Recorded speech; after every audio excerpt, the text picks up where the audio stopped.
A couple of years ago, somebody put a comment on one of my videos and they said, all modern jazz sounds the same.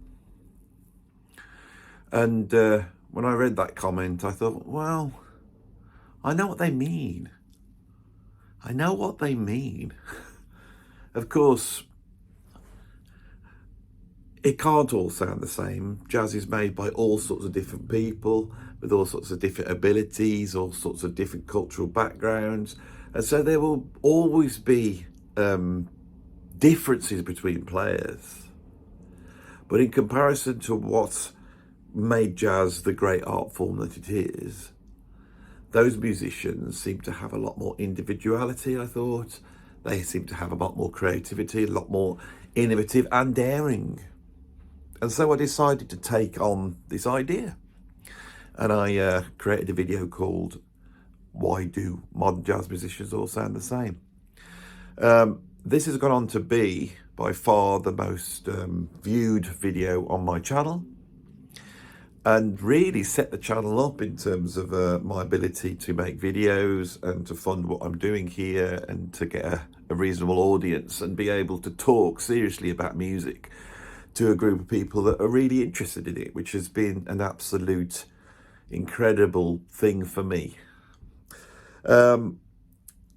So I think that video was made around about March, I think, a couple of years ago, probably around about 2023 perhaps.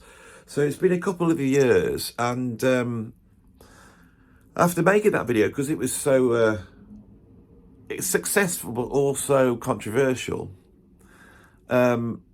it sent me off on an exploration deeper into the history of jazz, and that brought me to other realizations which were also quite controversial. On this video, what I would like to do is to summarize what I have learnt so far on this very unique journey into the cultural history of jazz, especially, as many people have reminded me, from the point of view of a middle-aged white British male, which seems to make a difference to whether my opinions on the subject are true or not. So what I'm going to do is I'm going to go through an almost alternative history of jazz. It will be controversial. It will bring in certain things and certain ideas and concepts that some people will find difficult, wrong, offensive, all these things, all the stuff you come here to experience. But I hope to arrive at a more reasoned opinion about whether jazz musicians today all do sound the same than perhaps I had on the original video when I approached this subject with a lot less knowledge. So I think the most the idea that I sort of uncovered through my research into this area that really changed my opinion was to actually go back to the origins of jazz and to study that in depth. And the thing that became quite apparent to me was that jazz was created in the south of the United States of America, in and around New Orleans. That New Orleans had a very, very specific cultural makeup at that time that was related to all sorts of aspects. And it had a very diverse population under very unique circumstances that were actually different to the rest of the United States of America. Within that sort of melting pot, basically there was a, how can we say, there was a fad for marching bands. Now, there was a fad for marching bands all over the world at that time. And in America, after Sousa had brought his marches out in the middle of the 19th century, all sorts of marching bands were formed, and they had good work, you know, playing various parks and functions. But down in New Orleans, with the wealth of different folk music forms, of you know, South American, Latin American forms, African music forms, the blues, ragtime, classical music, Irish folk music, Scottish folk music, and just a list of just huge amount, Native American music. There was just so much music there. But the thing is that I realised that all this was focused on creation of these marching bands. These marching bands started to go their own way, and because of the cultural makeup, you had musicians who were very highly skilled mixing with musicians that weren't so skilled but had more juice and feel, I suppose. And somewhere along the line, this music form emerged, and various musicians are playing it. Now, the thing that I realised is that the ownership of who invented jazz, we just don't know who created jazz. There's groups that we can call jazz groups going right back to the 1870s, perhaps, and I've got into a lot of hot water trying to identify whether there was a certain racial group that invented jazz, and to me, there is no definable point where we could say that this music was created by a certain racial group. But also, much more important for me in studying this, that idea, which I think comes from the modern lens of identity politics, actually stops us from seeing what actually went on. That despite the terrible racism, the Jim Crow laws that were brought in 1895, changing the dynamic of New Orleans at that time, despite all that jazz was a creation of integrated musicians. But the point here is, all these groups, we do not know what they sounded like. So every time somebody states that this person was the first jazz musician, or that person was the first jazz musician,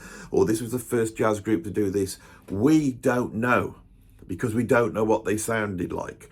We have contemporary reports of what some of these musicians sounded like. The archetypal musician for this would be Buddy Bolden, who is credited, I think, with being the first jazz musician because we don't have recordings of him.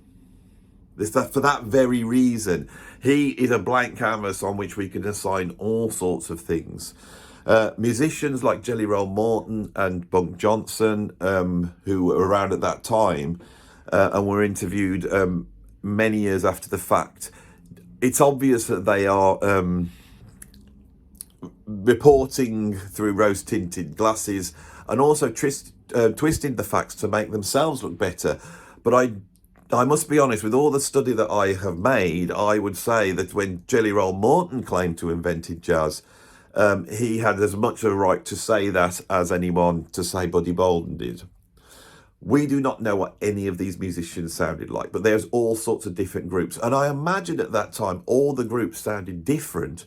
And I imagine as this was sort of street music, head music, or whatever you want to call it, they were playing all sorts of different tunes, a little bit like a modern busker would today.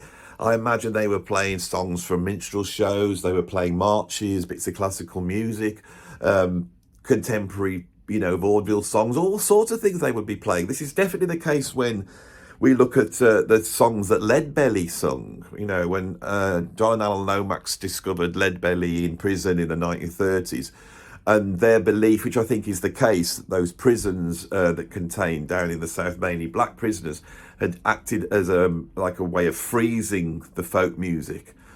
I think those musicians were like balladeers. They played all sorts of music, and I think that's the case of jazz music. When we look at the bands that have got recordings, like for example James Europe's band, who was recording in New Orleans in 1914, it does not sound like jazz. It sounds like very well drilled marching music, but with an ever-increasing influence from the blues, but nothing in a way that would make it sound like jazz. So we have a very troublesome problem with the history of jazz to deal with, which I'm going to try and deal with this now, but I can't see any way around this one. There's all different racial groups working with each other in New Orleans in the 1890s. There's, to sort of boil it down, it's obviously black musicians working, brilliant black musicians doing all sorts of wonderful things, white musicians working in their groups, and Creole musicians. But the classification of who was black and who was white was different to now and changed as time went on. And quite famously, Creole musicians were seen as not being black, and then suddenly they were seen as being black. And so musicians that had come from quite middle-class educated Creole backgrounds where they'd learned classical music were then forced to work with black musicians. But the point is here that nobody says is that when that rule came in, the law was that if you were 1/8 black, then you were black. And this is borne out by going and looking at some of the photographs of older, jazz groups. So if I go to the famous photograph of Buddy Bolden's band, and hopefully this will be on the screen now, you can see that one of those guys looks not so black as the other guys, if you really want to get into it. And that guy, the guy looks, he could be, is he Latin American or maybe Creole? We don't know. Or it could be a white guy. I don't know. I just don't know. And this happens over and over again. One of the great white jazz groups of the New Orleans period was Papa Jack Lane's. It was a training ground for a whole bunch of white musicians. But again, light-skinned Creoles, mixed race people made their way into Papa Jack Lane's band. Papa Jack Lane's band was a training ground for a whole bunch of people, including Nick LaRocca, who eventually, in the late teens, forms a group called the Original Dixieland Jazz Band. At this point, many of the jazz groups, by the time we get sort of the First World War, that period, are leaving New Orleans and they're going up to Chicago to work.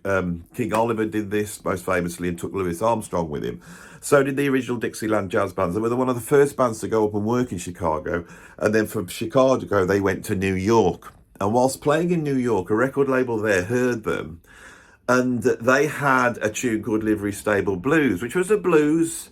And this had become a fad in terms of printed music after W.C. Handy had brought the idea of the blues to the national public in America. And so they thought, well, they're doing a blues. But most importantly, Livery Stable Blues was set in a farmyard, and the musicians were making all sorts of animal noises, cows and horses and bleats.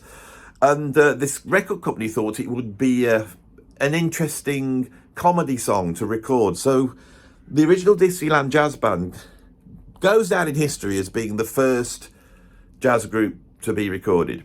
And it has also gone down in history as being the first white jazz group to be recorded. And this is always mentioned when this subject comes up, that this group was a white group, that they had learnt to play the jazz from black musicians. They'd sort of stolen the music off black jazz musicians. Now, to some extent, this could be seen as being the case. There was definitely a whole host of influences and ideas that were in there. And suddenly, because of the racism of the time, the group that does get recorded is an all-white band. But this is also contradicted from the fact that the great Freddie Keppard was offered to be recorded before the Original Dixieland Jazz Band, and he declined it because he didn't want people to copy his style. But also, there are other recordings of New Orleans bands before Original Dixieland Jazz Bands, but the problem is it doesn't really sound like jazz. Now, I struggled with this until I had the realization, and this is what I mean by taking the identity lenses off and looking at it, that once the Original Dixieland Jazz Band was recording, whatever we say about the past, whatever we say whether they were a white group or this, they stole jazz, and Nick LaRocca came out and said he invented jazz, and that wasn't right because he didn't. Same as Jelly Roll Morton said he invented jazz, same as people say Buddy Bolden invented jazz. Everyone was invented jazz, Once that happens, and that record comes out, something happens that nobody was had imagined would happen, is that this record suddenly becomes a huge success. And this is the great factor that I want to get across, and is the fundamental idea which I will refer to when I get to the point in this video where we start looking at why I think there's this idea that people think modern jazz all sounds the same. The Original Dixieland Jazz Band, that group, that recording that came out in 1917, is the most important recording in the 20th century. It sold millions of records, and suddenly it changed what was just emerging in America at that time, which was the burgeoning recorded music business. So they've only just got into the business of selling records, but of course they're selling like classical and, spoken word and stuff like this. And suddenly this record comes out. Great, so it's a big success. Why is that so important? The reason is because they were doing something else. And the reason why it sold a million records, because it was novel. all great art forms starts off as novelties. We have to think what a novelty is. Jazz was a novelty. Now, the reason why jazz was a novelty was firstly because the musicians were playing sounds. They weren't playing melodies. They weren't playing a polite classical. Now, this is something that was going on in New Orleans at the time. The sound of the instruments was changed. It was different. There was an individual approach to the sound, which was unique to that group. In this case, making animal sounds, but they could have made the sounds of trains. They could have made the sounds of car horns. That's a very important point to this. People haven't heard that before. Secondly, it had a rhythm and a groove, not just a beat and a pulse, but it had a rhythm and a groove. And this groove was fast. So this was very, very exciting. Right, that was another thing. And thirdly, these musicians didn't sound like they were reading off a page. This wasn't all structured. They were making it up. They were improvising. Now, this is very important because if you've got written forms of music, like classical music, and you're recording them, when you go to record a side of a 78 record, you'd have about 3 minutes to make your statement. So you've got to try and fit in your recording that you've made into that time space. With improvising musicians, they don't have to do that because they can play as long as short as they like. They can play the blues go round, it takes them solos, all this. And also when they get there, because they're improvising musicians, they can create an arrangement on the spot. In other words, they can create an arrangement specific for the recording. Rather than the recording trying to capture and frame a piece of music that exists already, jazz groups could actually create a piece of music that fitted on a recording that was adapted to, maximize the sound quality, that was to maximize the storytelling, that was to maximize the length. This is so important. So suddenly you've got this music form that's selling millions, and the reason it's selling millions is because it understands the process of recording. Now, my thesis is, and I don't know whether this is true or not, but I'm going to throw it out there, that because that sold 1 million records, that affected every single jazz group that existed. So say all the jazz groups in New Orleans were doing all sorts of things. Some of them were really polished, like James Europe's group. Some of them, like the Spasm bands, were just totally all over the place, play their own made-up instruments. But suddenly, you're in New Orleans, or you're the diaspora that's left New Orleans, but you're playing this music, and then suddenly the original Dixieland Jazz Band have this huge hit. What would happen is something that I've seen happen in the music industry all my life, is that once somebody has a hit, everybody else that's sort of associated with it then starts to copy that style. That happens straight off. And I think that a lot of the groups that were offered recordings, it was like, look, original Dixieland Jazz Bands sold 1.5 million records here. So any other groups, well, let's try and sign that group. Now, the idea that they wouldn't go in and sound like that is ridiculous. The point is here, is what this does is that a whole bunch of musicians are now being pulled in to make these records, and they're pulling them in from places where they didn't normally pull them in from. Okay, musicians get pulled in at this point that are black musicians. At some point, the recorded music industry realise that they can market these records as race records, so they go out and they start to pull in black musicians. And this is the reason why I push back on this idea that jazz is black music on various videos, and why I felt that I was not being contentious when I said it, because I think the whole point here is, I think up to this point, there was no geniuses involved. I don't think there was any geniuses in the original Dixieland Jazz Band. What this process did was it was bring forth genius musicians from a place where genius musicians had never been pulled from. They weren't coming from the conservatoire. Now they're coming from the streets, and there's different races coming. And suddenly we get the emergence of a whole bunch of people who I believe are geniuses. Sidney Bechet, Jelly Roll Morton, and most importantly, Louis Armstrong. Louis Armstrong is the great musical genius of the 20th century. This bizarre novel music form that emerges in the 1920s, brought a guy that had been in the New Orleans waif home, as a troublesome child that had, been seen as a troublemaker, shooting his gun off on New Year's Eve.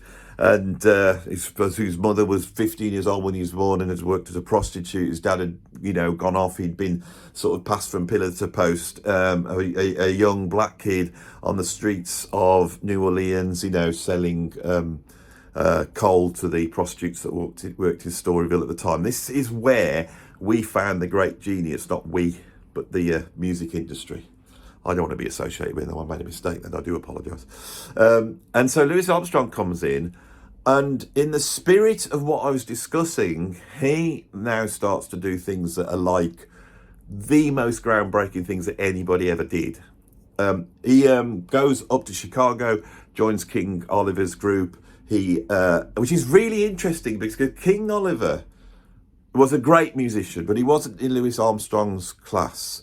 He had a very successful group. He'd gone up to Chicago, and although he's a cornet player, he goes and calls a cornet player, and suddenly King Oliver has two cornet players, and they have to negotiate their way through. And actually, because Louis Armstrong had studied King Oliver's style so deeply, he was able to weave it and almost predict what he said. Now, I still haven't got to the back of why this was so important, because this was not your standard jazz group, all right?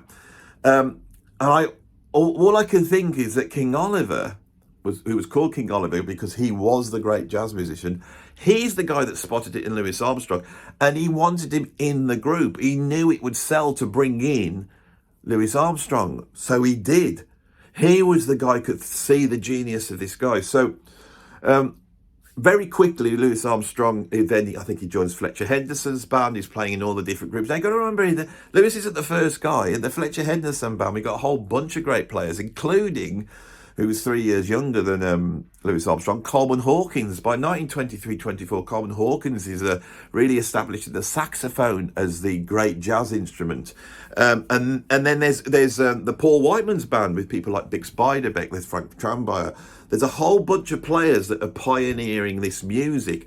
And what's interesting, because these records are selling, they're going out all over the world. So jazz groups are popping up all over the world. I interviewed the great drummer Simon Phillips, whose dad was a jazz big band leader called Sid Phillips here in the UK, who made his first recordings in the late 1920s.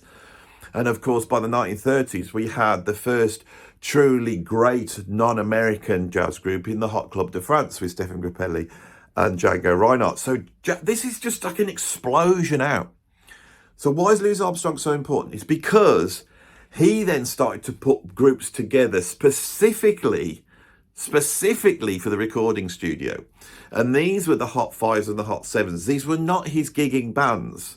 The Hot Fives and the Hot Sevens were put together to create music that was specifically created to exist in the recording studio.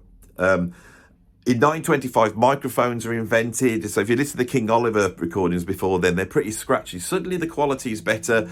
And Louis Armstrong can go in, and suddenly the vocabulary of jazz explodes, because before then jazz was pretty much a sort of group improvised style. What Louis Armstrong comes in is he arranges it, and we've got to give some credit to Jelly Roll Morton, who was doing the same thing at the same time.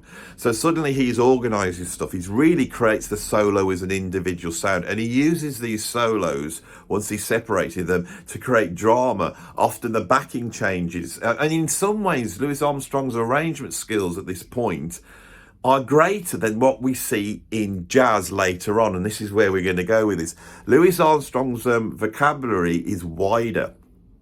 He uses sound effects, he uses smears as slurs, he uses vocalization, he uses like reveille, like a sort of military, cornet playing, a bugle playing. He uses like a tonalism. He'll play chromatically. He uses classical arpeggios. So he's got this great big wide vocabulary. And also the band, although if he's got the Hot Fives, he's not afraid to just reduce it down to two instruments and then bring another two instruments in. And so when you listen to these recordings, they're changing all the time. And he's singing, and this is the big thing, he's singing popular songs, but he's changing the way you sing popular songs. This is also groundbreaking, because he's singing in his voice, and his voice is not as a classically trained voice. What it is a voice that when you hear it, you go, oh, that's Louis Armstrong. This is going to be important. And also, he is not confined by the melody, because he doesn't need to sing the melody. He'll go off from the melody. His trumpet playing is mirrored in his singing. And on top of this, They create scenarios and they paint pictures. Louis Armstrong will go in and he'll start many tunes off with some sort of narration, some sort of sound effects. You know, he's going, hey, man, what are we doing today? We're doing this today. What? We're late for the so-and-so. And you can hear this stuff going on. He cracks jokes. He'll sing lyrics, you know, and then he'll speak and answer phrase. You know, he uses scat on Heebie-Jeebies famously. Louis Armstrong, right, sets a way of playing that we call jazz that is basically the foundation of all the popular music styles. This is what he sets out in those recordings, is all the popular music styles. So his arrangements, right, possibly influenced by Fletcher Henderson, become the blueprint of the Chicago sound, which become the blueprint of the swing big band groups. The swing big band groups, propelled by the radio, which is another thing that now comes in on top of recordings. The radio comes in by the late 20s, early 30s. Duke Ellington is made a success by the radio. And suddenly we have the recorded music industry. Groups are selling millions and millions of records. Because of the racism of the time, a lot of the groups that really established themselves in the national consciousness are the white big bands like Benny Goodman, Artie Shaw, the Glenn Miller group, something like this. Now, one of the things I must say is that I believe that Benny Goodman and Artie Shaw creatively were as great as Count Basie or Duke Ellington's bands. I'm not saying they were the same. I'm not saying the genius level was the same, but the fact is that all of these groups were really incredible. This was high art music, but also very popular music. The innovations of Louis Armstrong singing rubs off on singers like Bing Crosby and then later Frank Sinatra. And so, you know, by the late 30s, the music industry is created.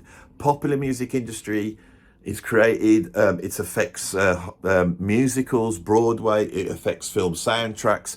It affects all sorts of jazz. And there's a beautiful point, I think, throughout the 1930s where jazz is at an incredibly high level, but is also very, very accessible and popular. And towards the end of the 1930s, there's two musicians I want to mention here. One is Coleman Hawkins, who's 1939 recording A Body and Soul, which is a beautiful tune, but it's also suddenly we're going into the renaissance of jazz, and jazz is now a very, very high art form. And we could also mention Art Tatum, who has taken virtuosity on the piano and gone way beyond anything that even a classical pianist could think of. We could also mention, for example, Charlie Christian, whose genius in the late 30s introduced electric guitar playing, the vocabulary that's going to go into rock and roll. We've got the Count Basie rhythm section with Joe Jones on drums, who really are changing the beat from the sort of 2/4 beat that Louis Armstrong was playing to a much swingier 4/4 beat. And that rhythm section now emerges: bass, drums, piano, electric guitar. That's basically going to be the the group that that rhythm and blues utilise. And then as the country elements come in, and these jazz musicians are working with country musicians, and jazz is going into country, and then that backs out, and we come into the rock and roll here, soul and gospel. So my point here is all these music forms, everything that we associate with the 20th century popular music is actually jazz. And the spark that started it off was the original Dixieland Jazz Band, right? Now, one of the things that I find very interesting, I'm going to go left field here now, is that we can see rock and roll as being like a simplified version of jazz, which has got influences from country music. And country music had really pioneered, along with the blues, a different way of writing songs. And so the song aspect goes into rock and roll from there, but the actual technical way you play it and the sound and the groove and all that and the excitement is coming from jazz. The rock and roll can be seen as the great popular music form that is going to lay the foundations for modern popular music, rock music, soul, funk, reggae, dance music and all that type of thing. But jazz is splitting off here. Now, I think the second generation that emerged with Charlie Parker and Dizzy Gillespie, who in truth were deeply respectful of these musicians, that generation wanted to move away from the perception that these musicians had as being entertainers. None of them wanted to be a Cab Calloway, but the truth is, these musicians are much, much closer to a Cab Calloway than we think. In fact, Dizzy Gillespie played with Cab Calloway, and it's quite symbolic to me that he pulled a knife on Cab Calloway. By the end of the 40s, after the bebop revolution had changed jazz completely and turned it into a very intellectual, elitist music form that you no longer danced to, that you no longer sang along to the words and screamed and shouted, and you sat in a club, in an audience that was far smaller, listening to genius musicians. And of course, those of us who love jazz, and I do love jazz, and we love the virtuosity and expression that is contained within jazz, we marvel at what the beboppers did. It was absolutely incredible. But the bebop can be seen as the great split, and it brings out an elitism in jazz. Now, at the start, this elitism is interesting because it's rooted in outsiderness. So the beboppers were like outsiders, right? The whole bebop thing was that they had a different look, they had a different sound, they were on the edge of the society, they existed in the darkness, and in the backs of clubs, there was a drug use. There was an alternative way. It was almost like the punk of jazz, right? And it sets up a certain mythic idea, all right? So if we take that, there's that idea of jazz, and there's the popular stuff of jazz, which has now been divorced from jazz, okay? And jazz becomes, rather than being a thing that you market music with, it becomes a thing that you don't mention. Now in the music industry, you would never try and market anything by calling it jazz. It's the kiss of death, right? This is something that's quite well known in the industry, and I've been told it a million times by various quite legendary musicians. You don't go near jazz. It's commercial suicide, and the reason for that is because the general public associated with it that outsider elitist thinking, okay? As jazz throughout the 1950s, however, is still pretty successful, and the sort of West Coast cool jazz and the hard bop that emerges in the 1950s is still seen as a commercial viable form, although they haven't got the sales of rock and pop music to compare it with. Things change in the 1960s with the advent of the Beatles, and then the record industry suddenly sees the numbers that you can do there. And the sort of modernistic precision of the big bands and the virtuosity of the sort of hard boppers and West Coast jazz musicians sort of falls by the wayside as we go through the 1950s. In the early 50s, a group like Dave Brubeck were able to create a young audience by touring around the colleges. This ends with them releasing a single in 5/4 time, Take 5, in 1959, and it going to #1 in the charts, right? So the most important thing here is I think there was an accessibility to jazz. Jazz was about accessibility, and jazz defined accessibility. But as we went into the 1960s, right, the civil rights movement, which was burgeoning there, meets up with a sort of zeitgeist from the 1960s towards self-expression and freedom. And where in rock music, that's going to evolve from the Beatles and the Rolling Stones into people like Jimi Hendrix and Cream and stuff like that. In jazz, it goes down into the free jazz world. Now, I'm a massive fan of free jazz, and I really believe that free jazz lays the groundwork of vocabulary for the jazz rock musicians to emerge, because you would not have been able to marry bebop with rock music. It would have sounded terrible. It had to be free jazz. In a way, Hendrix, especially when he's playing something like Star Spangled Banner, is a free jazz musician. So this is all really interesting, and we love all this stuff. But when all those things come together in the 1970s, and suddenly jazz returns to the mainstream with jazz fusion and the Mahavishnu Orchestra and Weather Report, and later the much lighter Fuse Act that comes out in the 70s, when that emerges, it's hugely popular.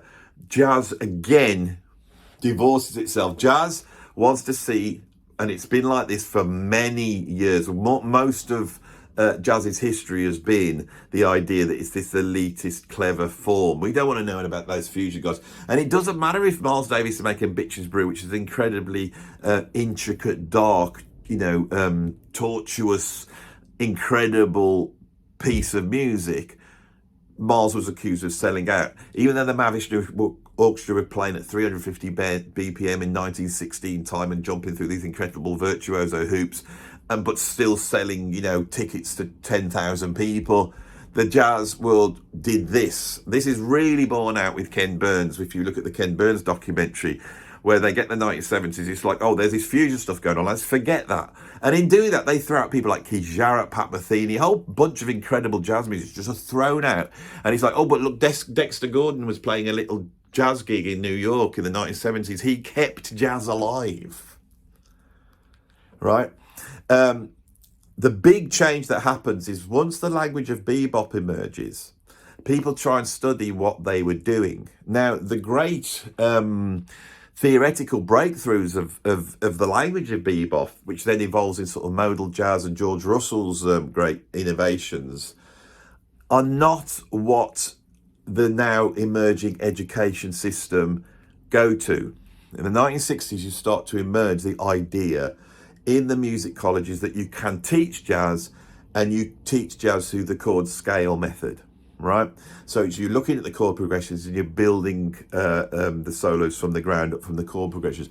Now, I think this method that is now taught in all jazz colleges, it throws the baby out with the bathwater. And one of the things it throws out is the idea of innovation, of rhythmical virtuosity. It throws out the idea of individual expression, of how the mechanism by which improvisation is done. And it becomes something which is basically the D minor chord. We could use the D Dorian mode, or we could use maybe the second mode of the melodic minor. We could arpeggiate it. We could play like an E minor over the top, which would get our color tones. And there's this language, and people have bought into it so much that I see people on the net justifying things by using that language as though that language explains why jazz is good. So your ability to do that makes you a good jazz musician. As jazz is dying, right, the musicians that play jazz can no longer work as jazz musicians. They have to work in jazz education. So they move out to jazz education and they start to push this idea.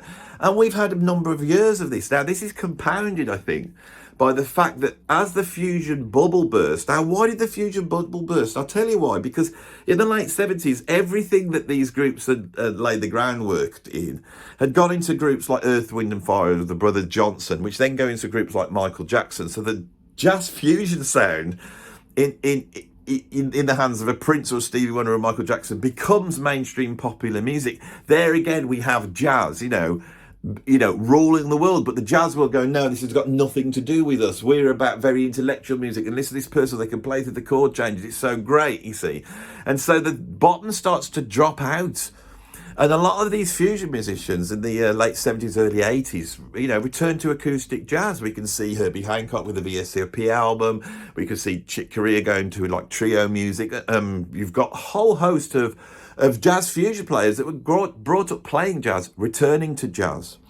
But what's really important here is the funding changes. In the 1960s and 70s in America, they were funding avant-garde and forward-thinking, innovative music.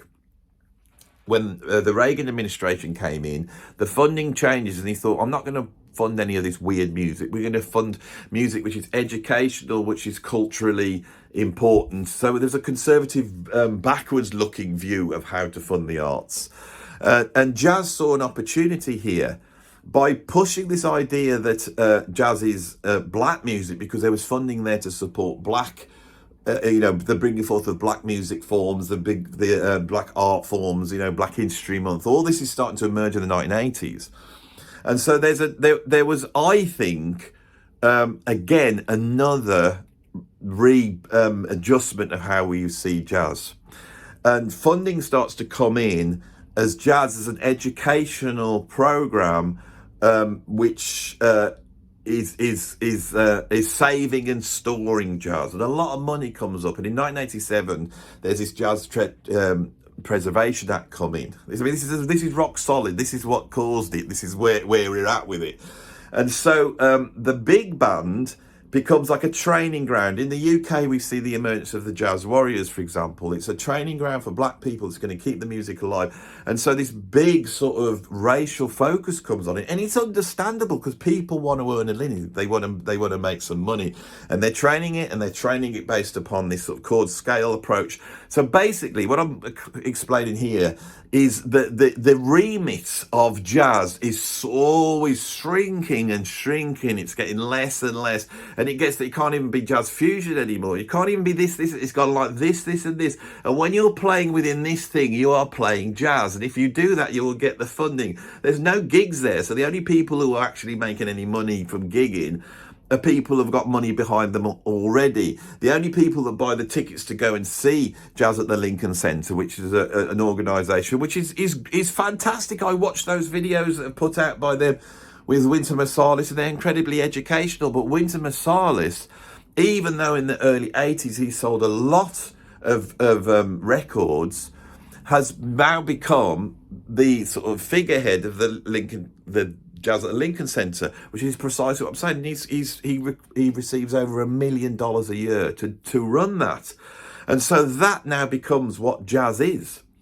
Now, Wynton, to his credit, if you actually get into his descriptions of jazz history, they're very close to mine.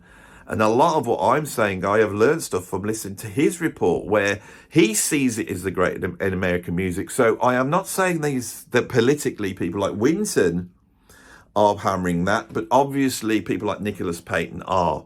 We have this idea that, we're not going to call it jazz, we're going to call it black American music, right?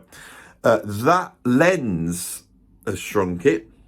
The not wanting to welcome in anything that's popular has shrunk it. I mean, just think of the hate that Kenny G gets, right? I can't think of another music form, really. Well, you can, because everywhere there's elitism, this happens, right? But if you go into rock music, you could have all the technical metal and all the say, all that end of the heavy metal music, but people still love AC/DC because it's the remit's wide. But with jazz, a figure like Kenny G is absolutely hated.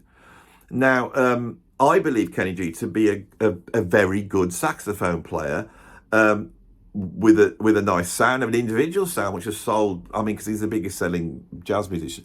If you got a list of the biggest selling jazz musicians, Kenny G wouldn't be on it. He sold something like 60 million records.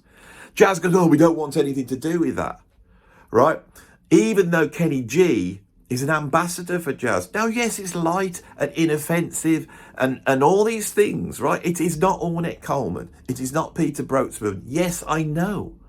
But what jazz does goes, it's not even jazz. And so what jazz has been doing for the past 100 years is becoming more and more elitist and batting out things that could be jazz, right? As rock and roll emerges and virtuosos start to emerge in that, and I saw this on the ground as a music teacher so many times, is that musicians come up through rock or maybe dance music, maybe they're doing like jungle drum and bass, and as they start to develop their skills, they move towards more sophisticated forms of music, including jazz. And they go, quite interested in jazz. And they come to jazz at that point, only to be hit by this conservative, backwards-looking, snobby thing that hits them in the face. And because of that, jazz has not allowed any musician to bring in modern music-making approaches in a true sense. The way it happens is you have to become a jazz virtuoso first and then bring them in. It hasn't been able to welcome in these people up front and let them drive because they do not see instrumentally what these musicians are doing that is worthy. And this can be exemplified for me in the most important jazz musicians of the last 40 years, which was Alan Holdsworth, who is barely counted as being a jazz musician, even though most modern jazz players have copped so much from his approach to playing jazz. And so what jazz has done is it's done this, and anything outside it has done that. That is what has happened. And it's been doing this in the way I describe, and it's been getting worse for the last 40 years. Now, if you look at jazz history from 1917 as being 90 years, that's nearly half its history. So that this is entrenched in jazz. And what's the net result of that? It means that although jazz musicians are emerging, right, in the modern jazz world, which is like this, and the jazz critics, and you can see them on the internet, their world is they zoom into that and that becomes their world. So they're looking around and they're looking at a saxophone player here and it goes, well, this saxophone player here sounds completely different to this saxophone player here. And then also outside it, when you zoom out, you realize that the difference is that different. That's the big thing. People inside the jazz world that are talking, they see jazz like this. Fair enough, maybe that's what it is. Maybe jazz is now this tiny, inconsequential music form, unlike it was in the past. It's now this. And nobody really likes it. The general public actually hate it. But there's some incredible music going on in here, which there is, but we are not going to reach out to the general public because we want to keep our little club. Now, these people won't make any money out of it, but that doesn't matter, does it? Because their parents will be able to fund them in their jazz career. And because that world exists there, and this is elitist, the elites will then go, well, we really like jazz, and we can differentiate ourselves from the, the great unwashed by being jazz fans. We will go to the gigs, we will buy the tickets to the big, musicians who have got the funding, and we will support it all. And this was really exemplified for me in the Obama presidency, where he seemed to be putting on an incredible jazz group, every month. And it was brilliant stuff, you see. I'm not criticising anything. I love that the same as you. And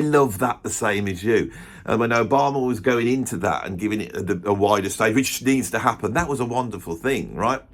But the fact was that my basic point is that although I love this, I can also see that it exists in a much wider musical landscape. So this is why I think there is the perception within the cognoscenti of jazz that there's all this different stuff. When you bring this up and you say, well, yeah, but if you go back to if you look at Louis Armstrong and then you compare him to Dizzy Gillespie or compare him to Miles Davis, it's like they're worlds apart, If we just isolate a certain era of time, say in the late 50s, and look at Thelonious Monk and Bill Evans and say Bud Powell, they're all completely different. My studying of jazz has brought me to a certain conclusion. As great as all the modern players are, the real true geniuses, once you get outside of just listening for chops and technique and energy and all the things that we listen to modern jazz with those type of ears, if we go back to someone like Sidney Bechet, we are in a world of complete individuality. Now, people say, yeah, but maybe some people say Sidney Bechet didn't know, they didn't have the history of jazz behind them, although it was a different time, and jazz is still the same. Yeah. But I'm going to tell you something now. I was reading an interview with someone who had a lesson with Sidney Bechet at some point. And they sat down in this lesson and Sidney Bechet got them to play one note. And once he played that one note, then Sidney Bechet started to explain that musician had to work a way of playing that note in 30 different ways to be a jazz musician. Not learn the Lydian flat 7 scale, not know about all your modes of limited transposition and all these harmonic mathematical things that make you a great player. No, what Sidney Bechet thought was jazz was your ability to colour the note in different ways. And that was the thing that made the music great. And it was, because once recording was invented, it was that unique aspect of improvised jazz that made the musician the star. And so if I listen to a Sidney Bechet record and he's playing a tune, I'm listening to the way that Sidney Bechet sings that tune. This is what the great jazz musicians would do. They would sing a tune, they would sing it with their voice, and then they would improvise upon it. And all the early great jazz players have, the sound is so wide, it's so rich, and it's so not based upon mathematical technique sort of platonic ideas of perfection. And we can hear this in the sound itself. Modern jazz players play with much less colour, much less vibrato, much less, it's just the notes.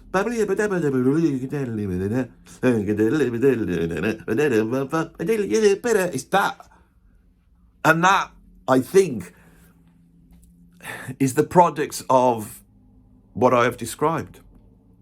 That is what I have learned over the last 2 years. I wish I could have stood up and said this speech on my first video, but that first video is really important because it got me here now. It put me in a unique position where I've really looked into it.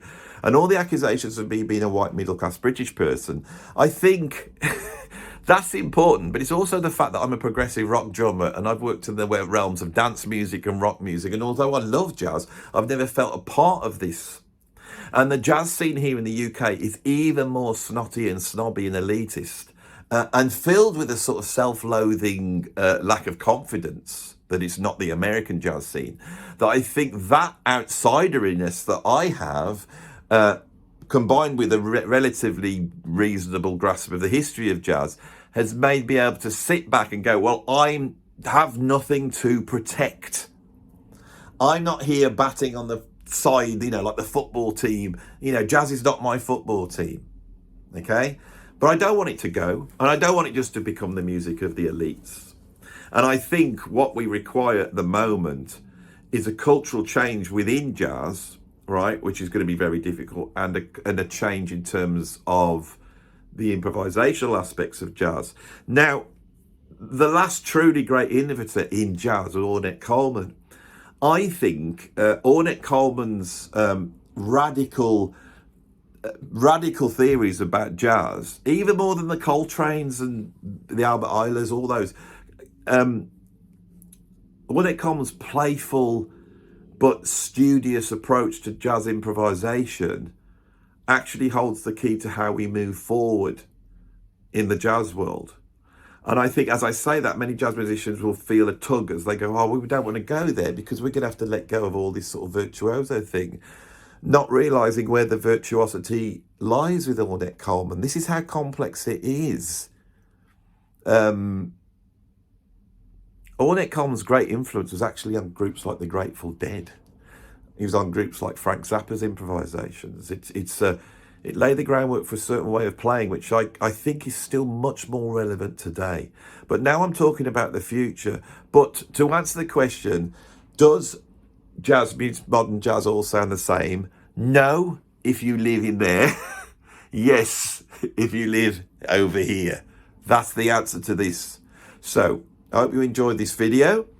I do hope it has the reach that the last one did, because I really do want to get these more evolved and better thinking that I've got now on the subject. And I think there is stuff of use in this, of what I've just said. But also, there's very knowledgeable people out there. So obviously, feel free to challenge me, but don't just turn around and say, you're an idiot, you don't know nothing, you're just doing this. Say where you think I'm wrong. Because the ideas I've just given to you now is because over the last 2 years, I have been changing my opinion. And some of the more controversial, which will be the stuff around identity politics, because people who follow identity politics see anybody who questions that as being heretical. And I will end with this. I think that's the problem with jazz, is now for people who exist in that world, that worthy world of jazz that has been funded to death. So we see it as this wonderful, establishment music that has got all these values of black positivity, black history, of studiousness, all this thing, that is completely anathema to the worlds that Louis Armstrong and Jelly Roll Morton came from.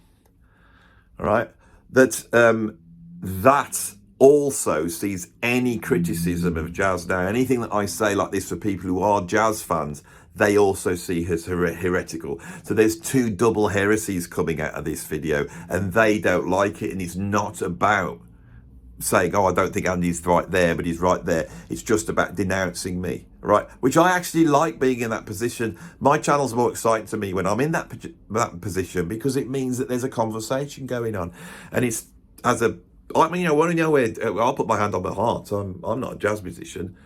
I was a painter. I did my degree in art. I'm a painter. So my brain, and I know I'm coloured by it, was that avant-garde creativity and forward-thinking innovation is the most important aspect. And sometimes I have to stop myself and say it isn't. But that's where I'm coming from. And I think that for a music form to be alive, it has to be willing to destroy everything that went before. Right, and the great jazz musician of the second part of that jazz history, which is Miles Davis, exemplifies this in every single way. Jazz should be able to shake the foundations of culture, and I believe that someone with holding an instrument can still do that. I hope, but maybe that's me in my age, you know, my sort of late middle age now, wanted to preserve the thing that I hold dear. If you like this video, please put a like on it. If you want to see some more, subscribe. If you want to support me, I have a Patreon. You can become a free member or a paid up member. And down below is a whole bunch of links to all sorts of different things, like my Substack, where I've just put an essay up which looks at the idea of good music and how I believe morals come from that. It's an answer to the great philosopher Dr. Brendan LeVar, who pushed back against that, and I welcome it. Gets me to think. So you jazz historians out there, you know, I welcome the pushback. Anybody who's watching this on any jazz channel and wants me to come on and chat it, I will come on and chat it. And believe me, if I meet a contrary opinion, I will adjust mine. If the argument's strong, I will do that, because that's what I believe is the basic greatest moral aspect of humanity. Thanks for watching. I'll see you on the next one.